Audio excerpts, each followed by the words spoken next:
ആമേൻ. ആമേൻ.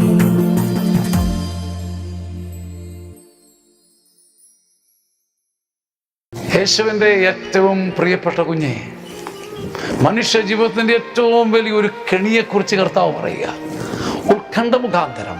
ഉത്കണ്ഠ മുഖാന്തരം ആയുസ്സിൻ്റെ ദൈർഘ്യം ഒരു മുഴമെങ്കിലും, ഒരു ചാണെങ്കിലും, ഒരു മുഴമെങ്കിലും നീട്ടാൻ നിങ്ങളിൽ ആർക്കെങ്കിലും കഴിയുമോ? മത്തായി 6:27. മനുഷ്യജീവിതത്തെ കാർന്നു തിന്നുന്ന എലി പോലെ കരണ്ട് തിന്നുന്ന ഏറ്റവും വലിയ ഭീതിതമായ ഒരു ഭാവമാണ് ഉത്കണ്ഠ. ഒരു വിധത്തിൽ അത് സാത്താൻ്റെ കൈയാണ്. സാത്താൻ്റെ കൈ നമ്മുടെ നെഞ്ചത്ത് വെക്കുന്ന അനുഭവമാണ് ഉത്കണ്ഠ. വെറുതെ രാവിലെ മുതൽ ഉത്കണ്ഠയാ. ഇന്ന് എഴുന്നേറ്റപ്പോഴേ മുഖം കഴുകാൻ തുടങ്ങിയപ്പോഴേ ഉത്കണ്ഠയായി. ഇന്ന് എങ്ങനെയാകും? അവരുടെ കണി വിജയിക്കും. ഈ കേസിൽ ഞാൻ പരാജയപ്പെടും. ഞാൻ ഈ പോകുന്ന വഴിക്ക് ഈ ജോലിയിൽ എങ്ങും എത്തില്ല. ഈ ഇൻ്റർവ്യൂ എനിക്ക് പറഞ്ഞിട്ടുള്ളതല്ല. ഈ വ്യക്തിയോട് നേരിടാൻ എനിക്ക് പറ്റില്ല. ഞാൻ വല്ലാതെ കിതയ്ക്കുന്നു, ഭാരപ്പെടുന്നു.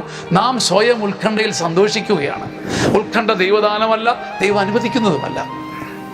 എന്തിനു നാം ഉത്കണ്ഠാകുലരാകണം? ഉത്കണ്ഠ മൂലം പ്രിയപ്പെട്ടവരെ, എൻ്റെ ജീവിതത്തെ ഏറ്റവും തകർത്ത ഒരു ഭാവമാണ് ഉത്കണ്ഠ.